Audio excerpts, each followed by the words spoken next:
Welcome to the Fintech Scaling Show. This podcast is sponsored by Scale Up Consulting, helping fintech startups create a scalable organization to support an ever-increasing demand. When you're ready to grow, reach out to us at richard@scaleupconsulting.co. Now, over to the show with Richard Doherty, founder and host.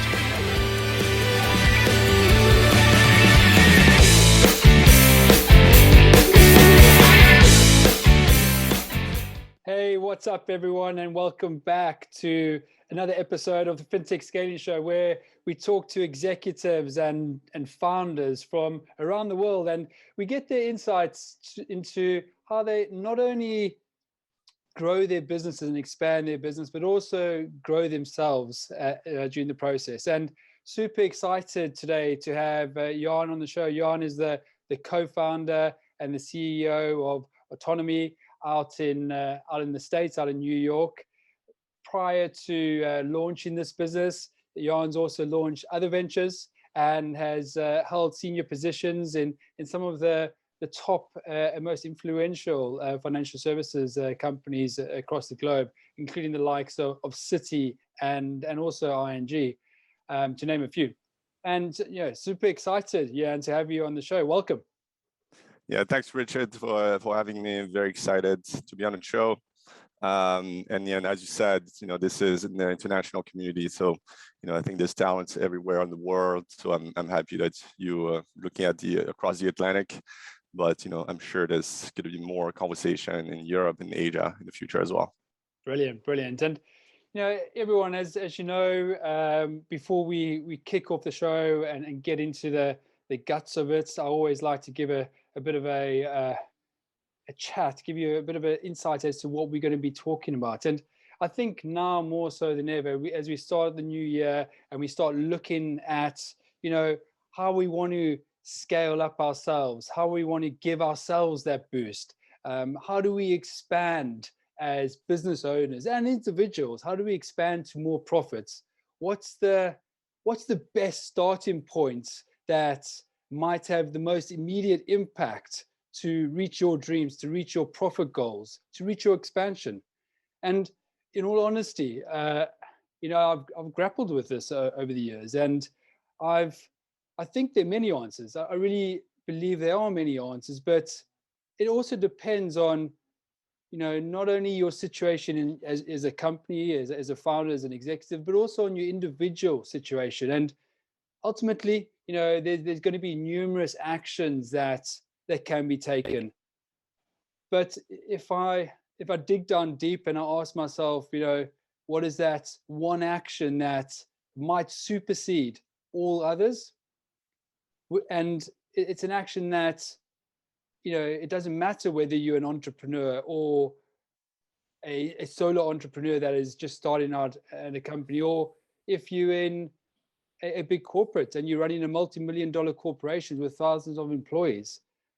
I believe that a great or brilliant place to start your upwards journey is defining, articulating, and living, and also, getting out there and promoting what your purpose is, right? And it can be said that the result of everything that you as an executive, as an individual, as a founder, everything that you do is determined potentially by the purpose that you driving towards, right? And I think it's important to understand what purpose is. Purpose is your reason for doing something. It's the core essence of why you do what you do. And it's something that at the start of a new year, we should all be thinking about. What is our purpose? What are we striving towards this year? Yeah, and also in life. And start building towards those in micro steps. We're not going to land the big catch potentially on day one. But what are those micro steps that we can take towards achieving that purpose that we set out?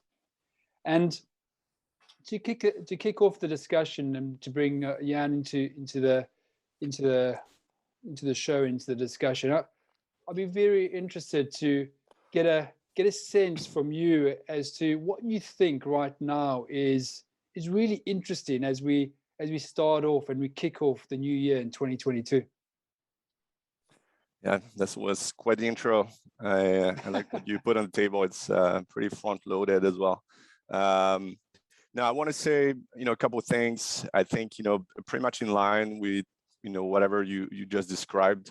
I think my starting point and is actually pretty on point this week, because I just had this, this review and this presentation with my team internally. That was essentially like two things attached to this one meeting.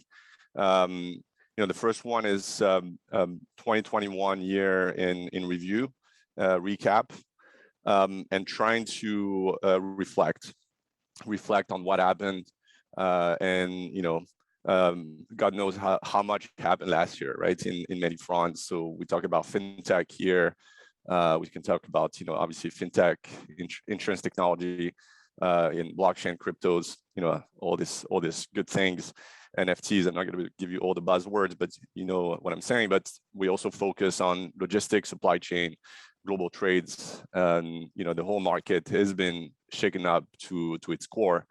And my stance, on that standpoint, when I was talking to my team, was reflecting on what happened, trying to digest, trying to have kind of a concise snapshot of what it represents, and essentially think through it with humility, right? So being humble about what happened, and not trying to kind of like being too much of a overthinker about whatever happened, because what's in the past, it's good to actually extract the best value of those events and circumstances. But reality, you want to make sure that you can reflect with humility. That was my starting point. And the second thing that happened is essentially getting us into projecting into 2022, and obviously potentially next year and in the future. But you mentioned micro steps. I think it's good to see a little bit of the North Star far away, but it's also very crucial for early stage startup to kind of being pragmatic, right, and being practical about the execution, implementation of things, product build, platform, and go to market. And what's interesting in terms of our positioning, and myself as a leader in the team and the market, while I want to stay humble about what happened in the past, what I also want to do going forward is to remain aggressive. I want to be continuing being aggressive in terms of what kind of technology, product, modeling, and so forth that we bring into the market to continue disrupting the space. Because if anything that you want to learn is, last year showed the best and the worst, and in the second category, the worst, there's very lackluster inefficiencies in the space, at so many levels, and this is a screaming sign of for change, right? So this is tech startups such as us that are going to be building and reshaping the future of those industries. And it's not going to be as a bread and butter kind of do as it used to be. You need to be going 180 degrees with most of the thesis and the product built that people have been seeing in the past. Because that's really interesting what you're saying. The market's changed a lot and changed dramatically. Not just your market. I think the whole global economy and the global market has changed, and you needing to make certain that you continue disrupting and aggressively disrupting, so you at the front edge of innovation and the front end of giving the consumer today, because the consumer today, what they want in a way tomorrow, right? Because consumers think differently. They don't think like they did in the 80s or the 90s. They got different options out there. So we have to be nimble. We have to be quick at how we understand and analyze the market and then give them what they need. I mean, I think a great example is the Blackberry Apple example, right? You know, Blackberry rested on their laurels, a great phone back in the day, but as the technology started coming out from different competitors, they didn't do anything. They didn't innovate. They were focused internally on what they were good at, not looking at the wider market and going, you know, there's disruption coming from other players such as Apple, etc. Right? So, you know, how are you taking in those reflection points and making certain that you consistently build that product that, you know, disrupts and aggressively sort of delivers a new version or a new application into the market on a continuous basis? Yeah, it's a pretty good question. So I like your analogy. I don't know if you did it on purpose, but Blackberry came in the news. I did. Yeah. So they actually released like the last, they shut down the last Blackberry a few days ago. Yeah, I know. And I cried. And I remember because I used Blackberry like everyone pretty much in the space, in the corporate space. And I have to say it was extremely convenient, you know, the keyboards and whatnot. And then, you know, 2007, Steve Jobs coming with this black mirrored slab, and he said, you know, kind of put forward, this is just the new things that that everybody was going to want. Forget about this clunky keyboard, and you're going to want to use those little icons. And you know, it was pretty hard to grasp, you know, what we was talking about, you know, and iPods, iTunes, and also like maps and emails integrated. But you know, to make a parallel or an analogy to what we're doing at OTONOMI, I think it's very clear that it doesn't have to be, or it cannot be like a pure you know, North Star dream with a moonshot at the end of the day, where you know, when you want to put, you know, something crazy in the head of a consumer.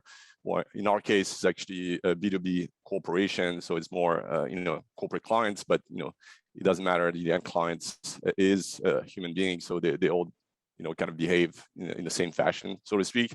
And you know, if you don't want to be like too moonshotty about your product, you want to be getting into some sort of a thought process that gets you pragmatic approach in terms of disrupting, while continuing, you know, pushing forward aggressively, right?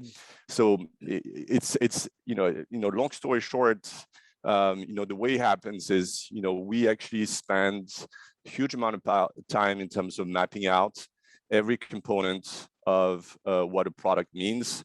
So let's say in our case, it's going to be, you know, detection of events in the supply chain, activation of legal terms through our smart contract, digital payments, you know, pricing, quoting, automatic subscription, all those items.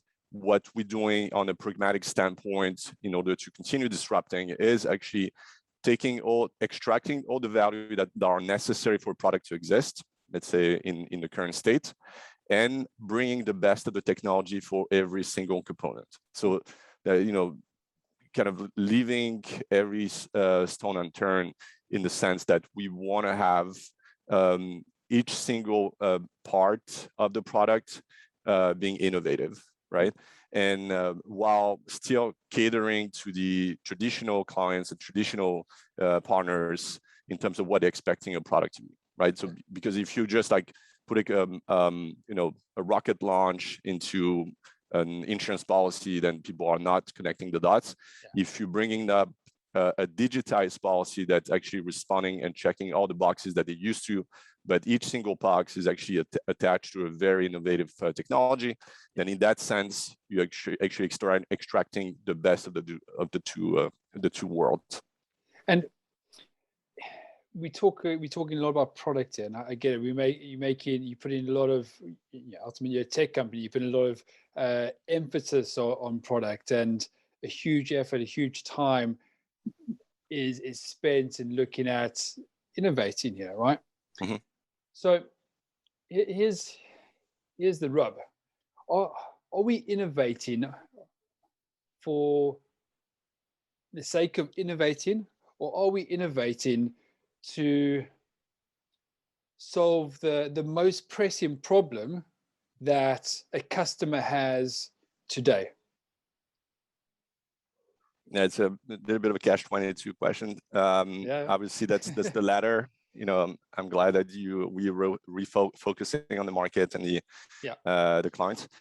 Yes, no, absolutely. While the technology is an amazing topic to be discussing, and we could go for another 5 hours, what really matters in our product is resolving the pressing pain points in the supply chain, right? So when you want to reflect on 2021 and even to a larger extent to 2022 is the explosion of e-commerce, through the pandemic.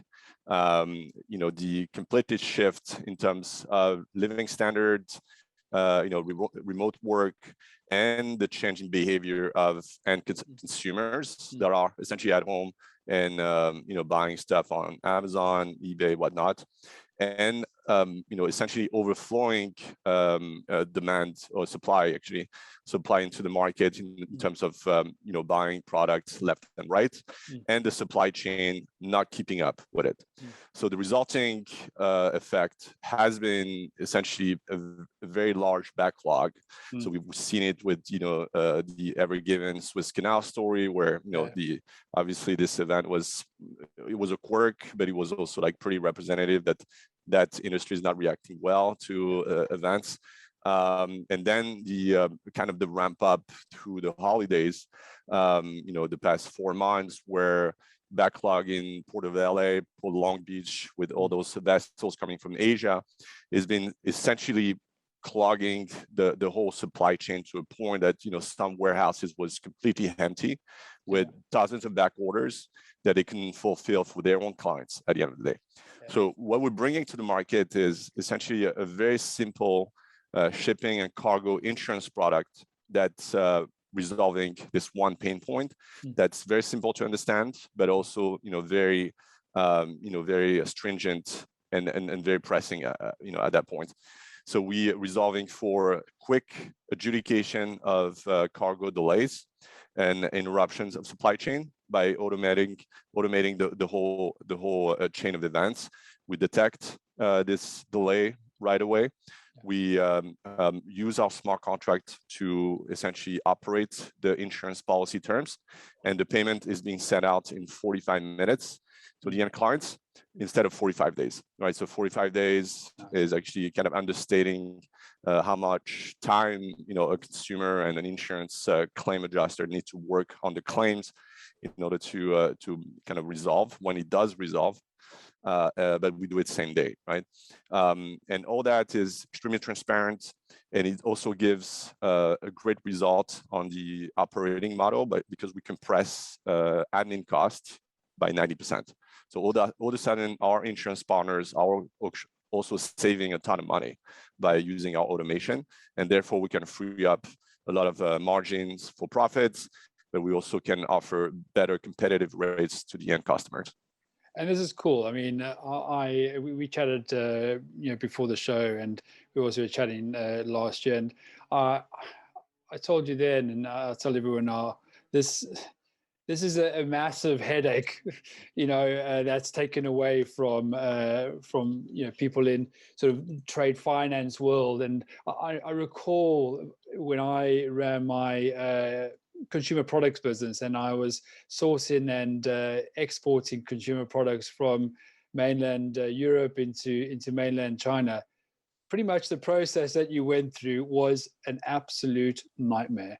Very manual, very, I want to say sticky, but I don't think it is sticky. It's unsticky. Just everything was everything. There was leaks and cracks, and no one knew what and how to solve this. So I love the fact that the tool you inserting this tool into that process, so there aren't leaks, there aren't cracks, and it just runs through.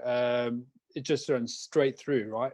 But as you entered this journey, how did you, and also I guess on your reflection of 2021, how has your purpose, how's that purpose shaped your journey, your entrepreneurial journey, and also shaped the way that you are a leader, not only in your business but also in the ecosystem? Because this is a big problem that I've gone through. To be honest, I didn't think it ever get solved in my lifetime, but I'm glad to have found you.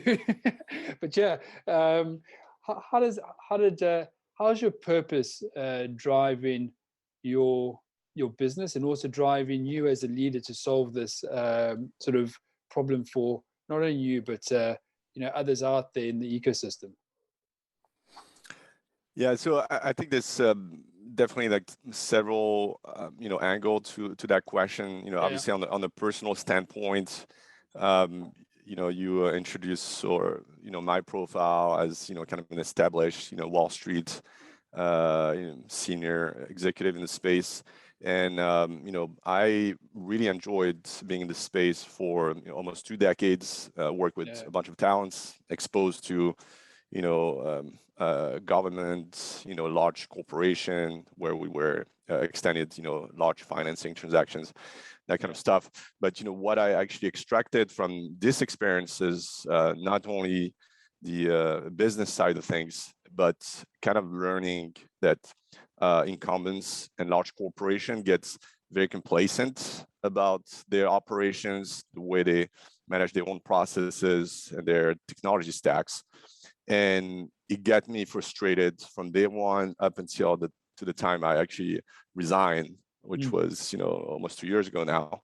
And throughout that journey of being frustrated, working for large corporation, making profits, but being very complacent about their internal gearing, so to speak, I actually built this willingness and this passion to actually bring innovation internally, right?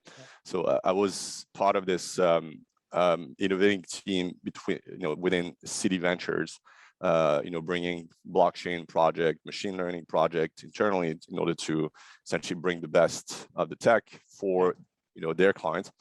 And this is how I built my passion for entrepreneurship. And out of this, few years working in both, traditional finance and also kind of like fintech innovation within a big incumbent, I told myself, this is not going to happen.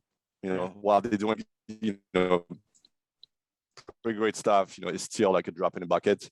The way they innovate, that has to come from the outside, right? And I started to be, passionate about blockchain, decentralized finance, and also kind of like looking at the best way to bring process automation to insurtech and fintech. And that was kind of the starting point. When I formed my team, it was essentially one co-founder, one good friend of mine and schoolmates, Seb. We went to school together 20 years ago in Paris. Now he lives in Denver, Colorado. We were both passionate about bringing, technology. He was also working for a big automotive industrial conglomerate. And, we were coming at it with the same angle of saying, okay, this is BS. This is dinosaur 101. We want to bring, a very different touch to it. And we kept that, that approach internally within OTONOMI, within our team.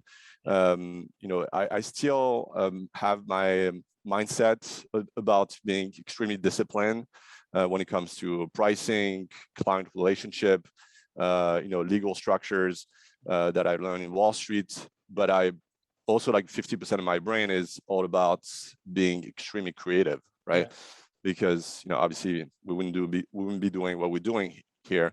So my style of leadership internally is trying to keep like a good amount of this direction, or direction in terms of the business intent and ambition, but also like kind of promoting and delegating to my experts on the web stack, the blockchain, Web3, machine learning, pricing, analytics, marketing, sales, and try to work with them and to get them to actually teach me stuff, as we go along, because it's a group of people innovating. It's not a corporation with one guy on top or one woman on top. It has to be collaborative, and I think that's been the best so far for me, right? It's not so much profit sharing. I know my investor would hate me saying that I'm not obsessed with profit sharing, but or profit generating, but this is very much the creative and innovating topics that I'm the most passionate, and working with those talents that help me achieve that goal. Now, to the second part of your question, obviously, from the inside out, my positioning of entrepreneur and fintech, insurtech in the space is actually very important for the growth of our company, and for also market and product awareness in the space. Obviously, there's a ton of very talented companies, that have been proving out, that similar technologies, similar product, similar client value can be monetized. And I'm very grateful to be in touch with a bunch of those CEOs and entrepreneurs. But it's very clear that we're doing something very different. We're very unique in our approach. And this podcast is great outlet. I'm very grateful that you invited me. I want to get the word out there, that OTONOMI is bringing very simplified and automated cargo insurance for the greater goods, so to speak. But I want to also sensitize the audience that there's a bunch of technology that's coming up in the next few years, and we need to listen to experts in the space. So we're trying to actually bring awareness about client pain points, the state of the market, trying to be a little bit our own oracle, and kind of like crystal ball, oracle, where we can forecast a little bit of the trends, so people get a sense of where we headed, and also being very transparent about the technology and the amount of innovation that we're bringing in. And all that, it's all about the public persona that we maintaining and we're trying to develop over time. And I'm being very grateful to be on that podcast. I was on several podcasts last year: Insurtech Geeks, Insurtech Nerds, Chainlink, SmartCon, which is one of the blockchain leader in the space. And in the next few weeks, I'll be showcasing the NASDAQ Trade Talk as well, about one new product that we're bringing in, which is a cargo index. And very, very passionate about getting the word out there and being part of this new trend of technology and entrepreneurship. Cool. And you mentioned a lot of you mentioned you're out there promoting. You're out there promoting your purpose, your vision, your ideas, your uniqueness. And how do you internally, how do you make certain that your purpose, is consistently understood by not only the team members that are coming in, but also the new guys and girls that are going to be onboarded over the coming months and coming years? How do you get them in sync and driving towards that purpose that you so clearly articulated to us? Yeah, so that process is an iterative iteration process. It's not, kind of you take a snapshot. This is what it is. Everybody has to abide by it.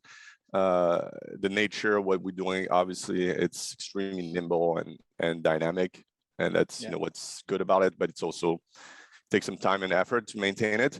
But specifically, we actually went through several brainstorming sessions with experts in the space, where they try to get us to come up with company values, right? And company's charter, so to speak, where we have a great amount of product, technology, innovation, client values, but everything comes down to how you can synthesize, right? Those values. Yeah.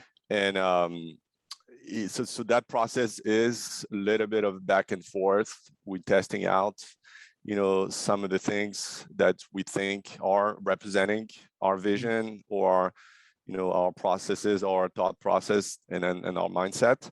But we keep changing, not to a great extent, but we kind of incrementally, moving the needle so that we make sure that we can actually map out in the best fashion possible our company values, so that when young talents come in a year from now, we have this whatever one pager or just like a narrative to present, and trying to express and communicate in very simple terms so they can register fairly quickly what it means to work for Autonomy and what it means to actually service our clients, right? Nice. And I guess during this process, as we all go into these journeys, I like to call it the hero's journey, where you are called, you feel like there's a call to action or a call for an adventure, i.e. you're the hero that goes on an adventure. We go through the ups and downs, and we hit this I guess this abyss where we have a transformation. We are reborn, and we finally come back to this place where we are free to live and do as we wish, because we've gone through this topsy-turvy adventure, which is called entrepreneurship and founding companies and leading businesses.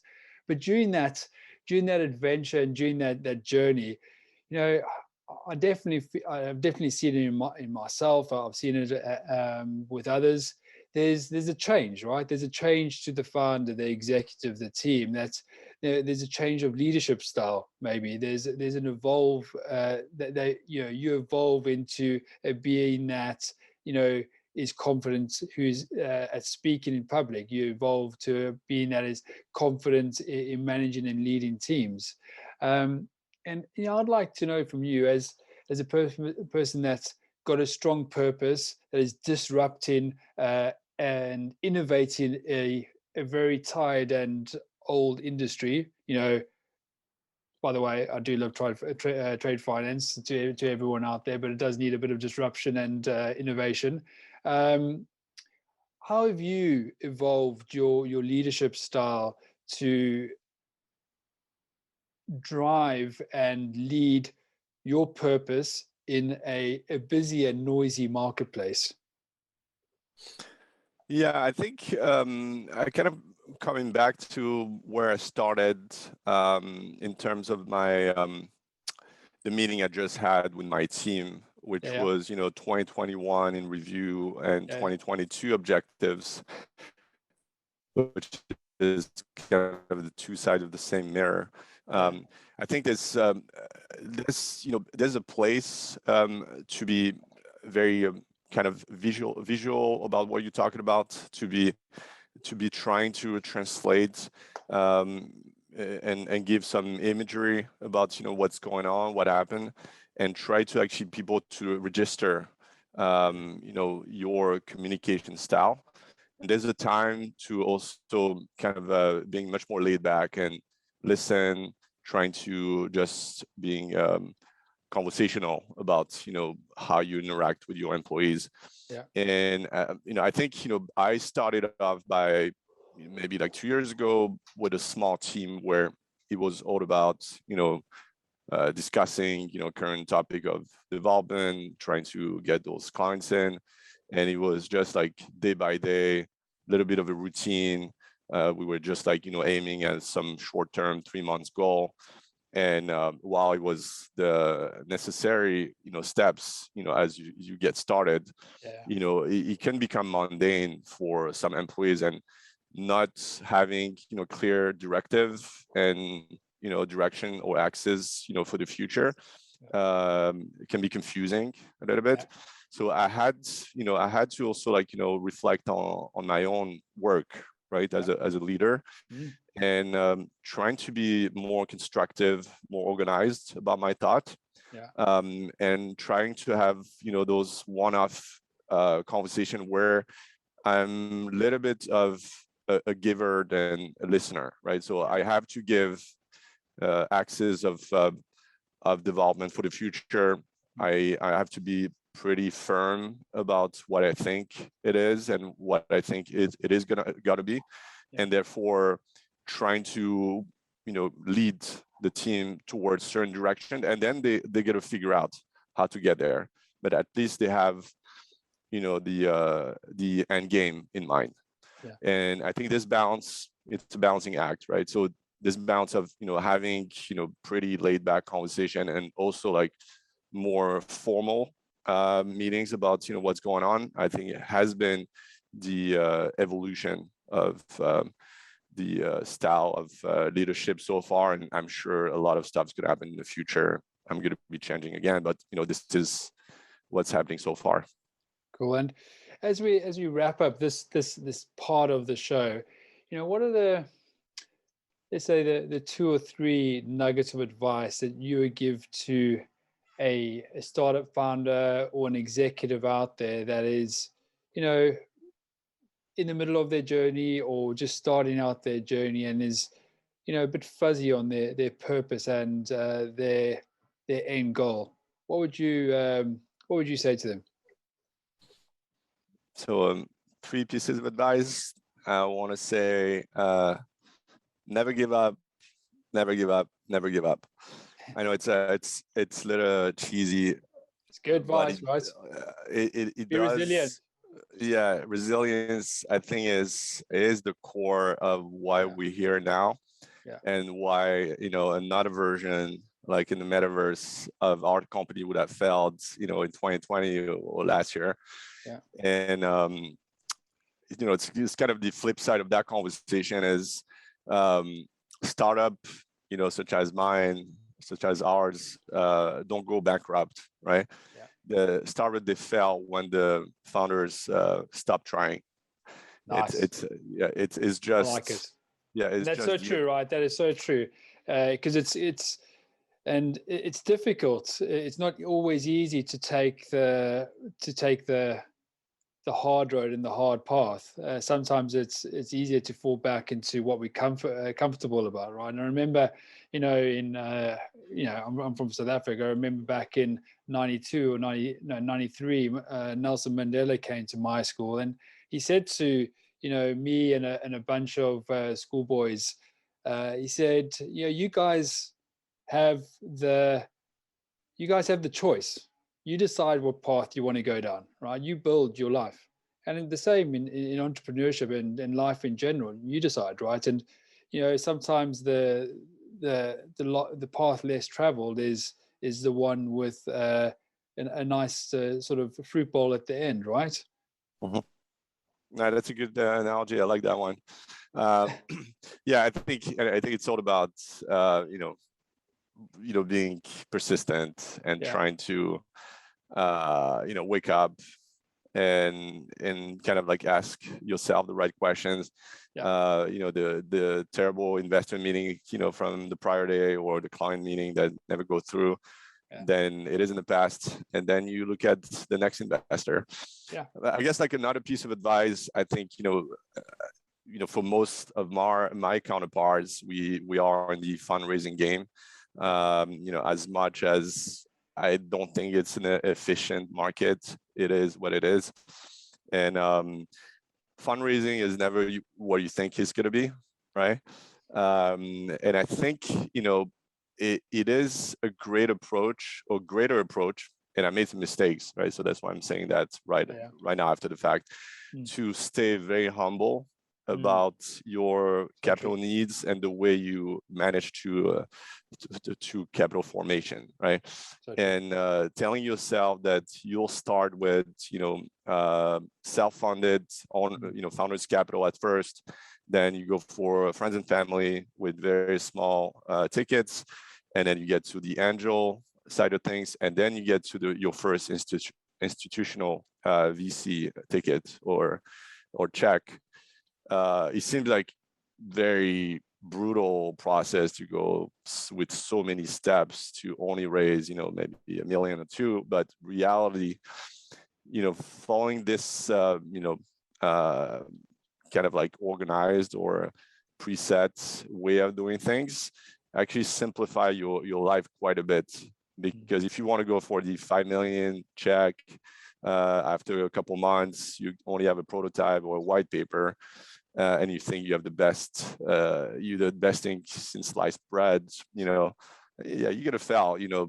It's very unlikely that people are gonna believe you, and you're fooling yourself. You're wasting your time. You're wasting everybody's time. So, yeah, try to be on board about it. Listen to people, what people have to say about the fundraising process, and trying to go step by step. It's only money, right? It's not the product that they're giving you. They're just giving you the means to achieve some goals. You still own the IP, the intellectual property, and the drive to make it happen. Nice, and that's bang on. Nothing to add there. Some really salient advice, and take it on the chin, everyone, and work through it. Enjoy the process, and when the steps, as Yann said, when you get through those different steps, then different opportunities come. And that was a good way to end off that round, and a bit of a drum roll for the next round, which is the flash round. A bit of fun at the end of every podcast on the Fintech Scaling Show. The flash round, I ask Yann 3 questions, 3 quick questions. They're light-hearted, a bit of fun. We want to know what he's made of, right? He's a Frenchman living in New York, so we want to give him a bit of a hard time. I live in Brooklyn, actually. I live in Brooklyn, so I have tough skin. Oh, there we go. There we go. He's in Brooklyn. Okay, so I ask you 3 questions, and then I give you the mic, and you are allowed to ask me 1. So here we go. First one: Europe or the US? US. Oh, boy. Okay, there we go. Product first or PR? Product first.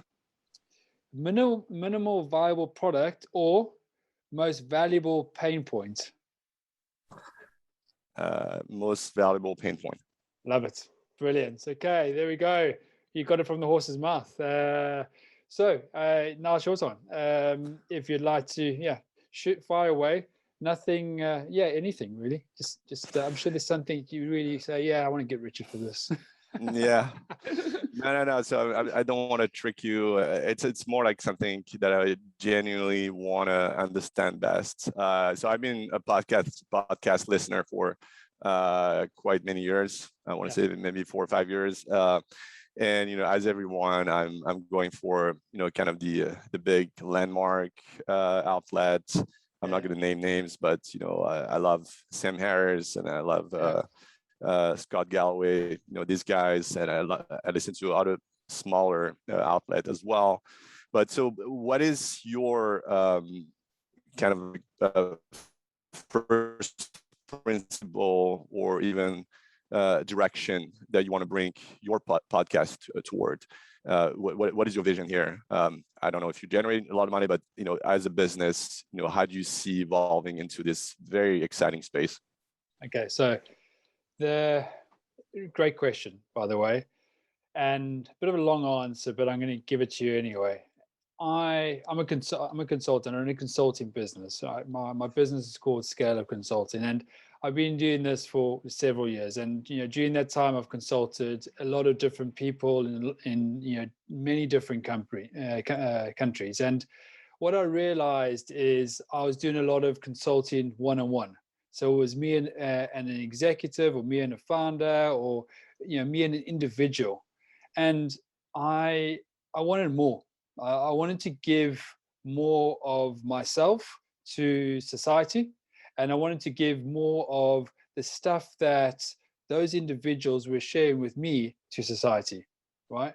So I wanted to go from one-to-one to one-to-many, and that's why I set up a podcast. I went from one-to-one to one-to-many, and all of a sudden I built up a community. I built up a little following, which is cool. But more importantly, I'm starting to share my insights and, guest insights like yours and others on a daily basis, weekly basis, with a wider community that is taking value from, these conversations. And that value might only be a little 1% increment in whatever activity or whatever problem they're going through right now, but it's helping them.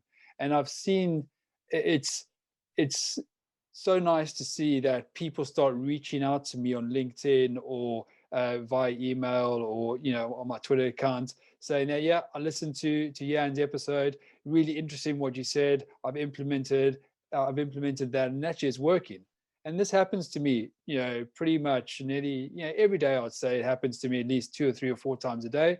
And, you know, some random locations out there, some person in Vietnam, another person in Canada, another person in Joburg. And I'm like, okay, this is interesting. So that one-to-many is possible.